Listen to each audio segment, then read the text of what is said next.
Herkese merhabalar, ben Merve. Bugünkü gerçekleştireceğimiz yayında genişletilmiş stres testleri, Tür-Ryland Global Segment Koordinatörü Dr. Christos Monokroussos ile birlikte olacağız. Yayınımızı Facebook, LinkedIn, YouTube kanallarımızdan takip edebilirsiniz. Size Tür-Ryland'ın bugün gerçekleştireceğimiz webinarla ilgili kısa bir bilgi vermek istiyorum. Güneş panelleri genelde 25 yıl servis ömrü vaat ediyorlar. Ancak temelde güneş panelleri standartları bu 25 yılı simüle etmiyor ve sahada gözlemlenen panel kaynaklı hataların birçoğu da 10 yıl içerisinde kendini göstermeye başlıyor. Bu doğrultuda bu hataların erken tespit edilebilmesi için geliştirilmiş stres testleri gerçekleştiriliyor. Bunun az bilinen bir konu olması dolayısıyla Tür-Ryland ile bu konuda bir webinar gerçekleştirdik. Ve bu doğrultuda da Christos Bey ile bir webinar gerçekleştireceğiz. Fakat kendisi Çin'de olduğu için biz açık olmak gerekirse bir bant yayını, yarı canlı yarı bant yayını gibi bir webinar gerçekleştirecek. Ben Christos Bey'in göndermiş olduğu videoyu yayınlayacağım ve elimden geldiğince de bir altyazı eklemek istedim. Bundan sonraki süreçte de herhangi bir sorunuz olursa videonun altına ya da LinkedIn hesabımızın altına yorum yaparak bizim Christos Bey ile ya da Tür-Ryland ekibiyle bağlantı kurmasını sağlayabileceğiz ve bu doğrultuda da size bir video ile devam etmesini sağlayacağım. Şu şekilde de ekranı alayım. Christos Monokroussos. I'm working for Tür-Ryland as a Global Segment Coordinator for Solar. And today I have the pleasure to talk about extended bankability. It is a very important topic because it can differentiate from PV modules which make money, in other words, which are bankable, from PV modules that do not make money.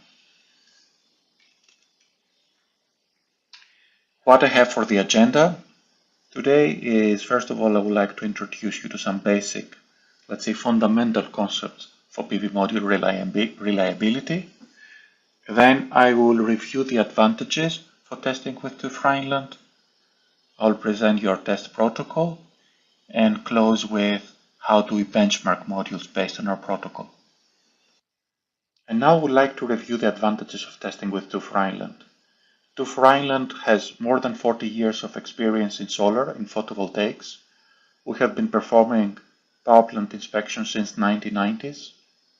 We are active in more than 500 locations around the world and in 59 countries. Our labs operate 9,000 square meters of area. We employ more than 130 experts in solar, and overall we have inspected over 250 gigawatts of PV projects around the world. And what we offer is tailor-made solutions for manufacturers, EPCs, investors along the value chain globally.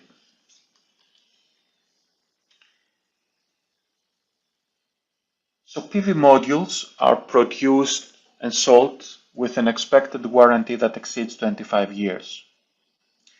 And the majority of the manufacturers claim that this is based on certification.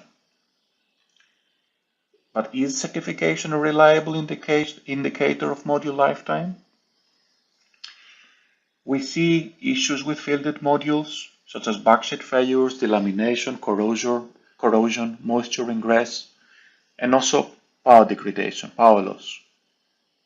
And often these failures manifest in the first 10 years of performance in the field, or even less. In this background, banks and developers have now started requiring extended reliability testing prior to project and supply contract approval. What I'm showing you here is the bathtub lifetime curve. The vertical axis represents failure rates and the horizontal axis represents field exposure. In the first 1 to 2 years, 1 or 3 years if you like, of module performance in the field, we have early field failures which are associated to the PV module design. Then we have the useful life of a PV module, which depending on the quality of the manufacturing, maybe 20 or 50 years, of also much less when the quality is not adequate. But there are also cases that can be extended far more than 25 years. And in the end, we have the end of life, where failures are mostly related with the endurance of the materials involved and the processes involved in the manufacturing. These failure rates, of course, they will increase exponentially till they exceed the module warranty limit. Qualification testing according to 612.15 and 670.30 aims to capture failures which are related to the PV module design, let's say, to failures which manifest in the first years of operation of PV modules in the field. Extended stress testing, according to ICTS 63209-1, aim to capture failure modes which develop during the middle or the end of the module's lifetime. So to answer what we questioned before, doing certification according to 612.15 and 670.30 is not a reliable indicator for PV module's lifetime. Doing extended stress testing is though. So 30 to 40% of new construction includes performance estimates that go beyond 30 years. They may reach 30, 35, 40 years or even more. Independent engineers are typically asked to validate these estimates. But without testing data, independent engineers' degradation estimates can often exceed 1% per year after the first 25 years of performance. The emergence of innovative module designs and technologies necessitates advanced reliability testing. This proactive approach is essential for validating degradation assumptions in financial model and also securing independent engineer signatures. And now I would like to talk about what are the advantages of testing with TÜV Rheinland. So first of all, there are market problems. Manufacturers often complain that it takes way too long to complete an extended stress protocol. There are also multiple labs, and often I hear complaints that they have no single point contact, which is also recognized globally. And I have also heard complaints from consultants who say that there is no appropriate testing scheme to assess the long-term reliability of a PV module. As solutions to these problems are, we offer improved lead time that can compress the testing time of a reliability protocol down to 6 months. We provide a single touch point and you can have access to all our labs worldwide, which are also recognized worldwide. This is very important. And also our extended stress protocol is based on an IEC standard, a test specification 63209-1. This is a standard that's already published for several years, specification precisely, and generally has a technical maturity, and it is a well-developed, I would say, standard. What are the targets and the benefits when you test with us? So you have access to labs in the US, Germany, China, and India. You can benefit from integrated solutions which combine audits, basic certification, extended stress testing, and if you put many things together, you can have reduction both cost and lead time. And last but not least, you have access to our experience that goes back to 40 years of testing and certification in solar.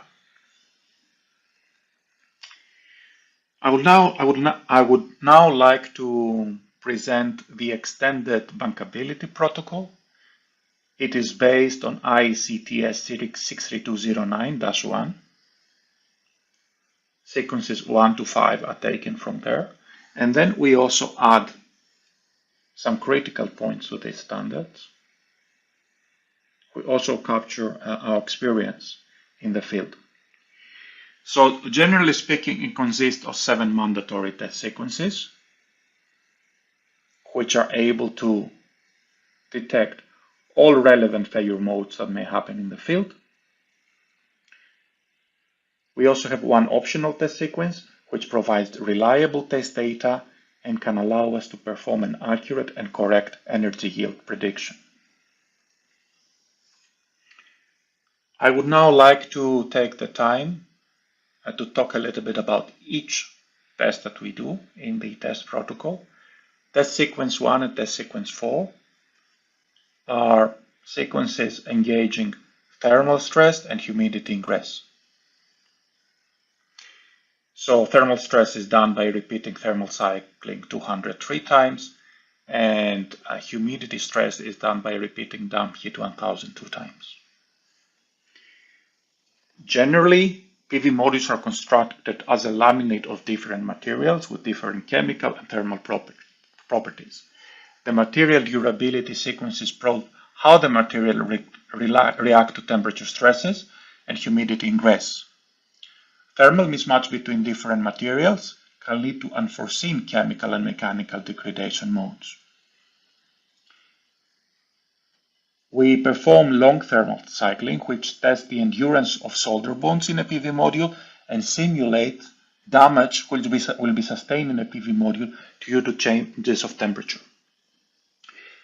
And last, extended damp heat is targeting hydrolysis accelerated processes that test the durability of polymeric materials such as edge sealant, junction box, and backsheet, but also may trigger solar cell corrosion. I'm moving now to sequence 2, which is assessing the mechanical endurance. So previously, when we tried to do it while we were working in IEC, we tried to develop a test sequence which was solely dependent on dynamic mechanical load, or cyclic load if you prefer. Unfortunately, we were not able to reproduce results which were, let's say, consistent with the observation that we have made in the field.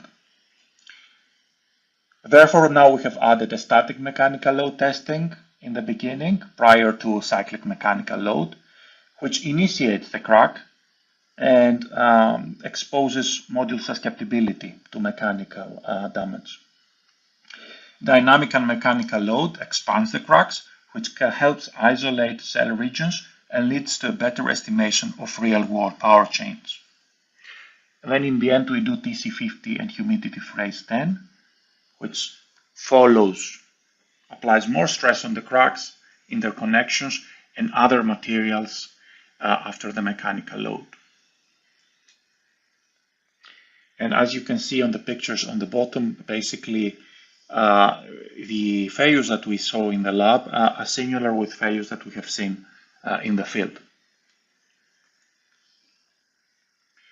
I would now like to talk about sequence 3, which is a backsheet durability sequence. So together with colleagues from CFV, also others participating in IEC/TS 63209-1, we have produced a state-of-the-art backsheet durability test sequence. Backsheets are the first line of defense for a PV module. It is shielding the module against moisture ingress and also provides electrical insulation. We have seen backsheets with correct polymer processing that can endure in the field for more than 25 years, but we have also seen bad examples that involve poor manufacturing processes and low-cost additives that can produce a backsheet with suboptimal performance, leading to cracks, loss of electrical insulation, and ultimately power loss and also fires. It can also lead to catastrophic failures. And you can see here that the test protocol that we have proposed that combines damp heat with a combination of UV thermal cycling and humidity freeze that can adequately reproduce the failures that we have seen in the field. And here I'm showing you an example of a polyamide backsheet, which shows cracking, and the picture on the left is taken from the field. And this is again the same backsheet. After the backsheet durability protocol, it shows the same problems. So I would say this is also a very successful test protocol. PID, so this is sequence 5. PID basically comes from the difference between in voltage between the cells and the frame. When you have ions accumulating to the glass, they migrate through the glass down to the cell, and as they progress, they corrode and they often create shunts. Here we're using the PID stress protocol, which is also available in 6.12.15, but for a much longer duration. We test for 192 hours. It's extended duration. Tests are carried out at 85% relative humidity and 85 degrees Celsius, while the voltage between the shorted terminals and the frame is system voltage.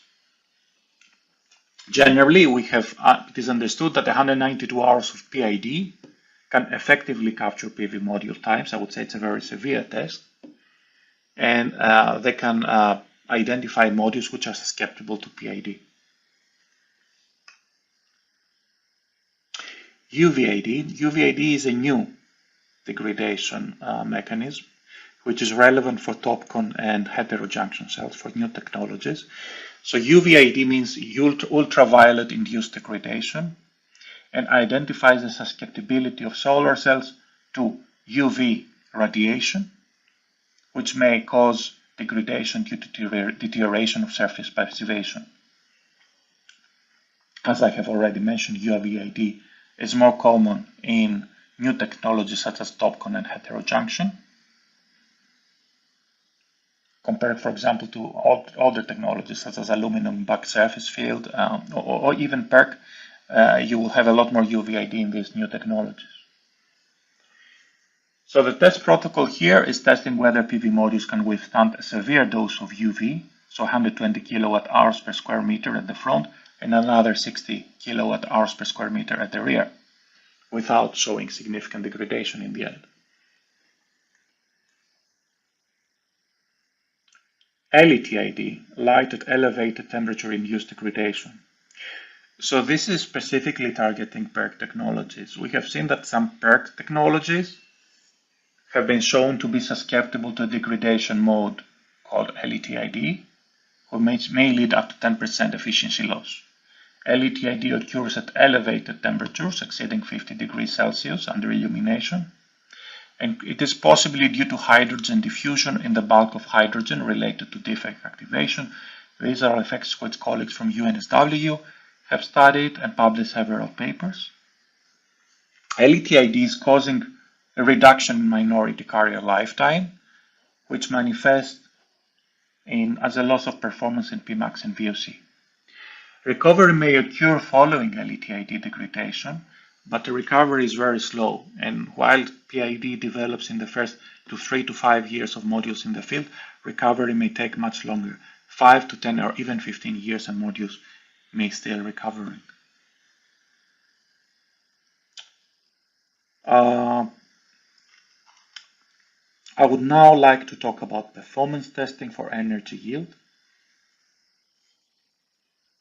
Silicon-based PV modules show different performance characteristics, have different performance under different conditions of irradiance and temperature, but also different angles of incoming light, but also spectral response as well.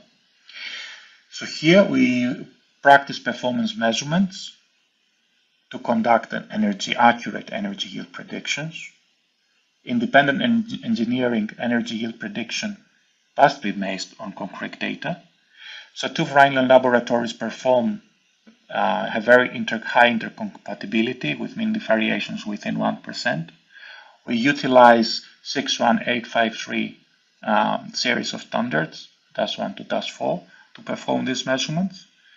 And testing is done utilizing AAA+ solar simulators that can achieve an uncertainty at STC which is better than 1.6% at STC and better than 2% in the full range between 100 to 1100 watts per square meters and 15 to 75 degrees Celsius. Benchmarking. So TÜV Rheinland certification on the extended bankability protocols also comes for a test mark, which provides a better visibility of our certification to the manufacturers. We differentiate modules between superior performance or top performance, if you like, and modules that have passed the protocol. Passing the protocol, I have to say, is not an easy thing to do. So passing the protocol also shows that the module has high quality. But we also differentiate, like I mentioned, between the top performers that they have degraded very less and modules, ordinary modules of high quality that pass the extended bankability protocol. The superior performance are also listed in TÜV Rheinland website, and the total lead time for benchmarking is 6 months.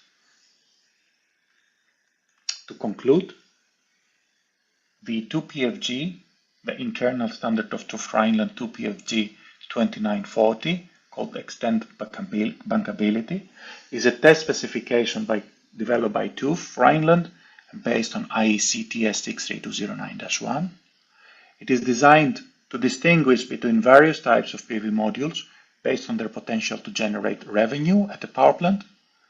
The test protocol consists of 7 mandatory test sequences, which assess the reliability of PV modules, and 1 optional, which assesses the energy yield performance of PV module. Certified PV modules receive a test mark, and their names are listed in TÜV Rheinland website. It also possesses synergy that can be upgraded to a quality control scheme, where both production line monitoring and supply chain audits take place as well. If you're interested in this presentation, then I would encourage you to follow us on social media. And with this, I'd like to thank you very much for your attention. It's a great pleasure for me to give this talk today.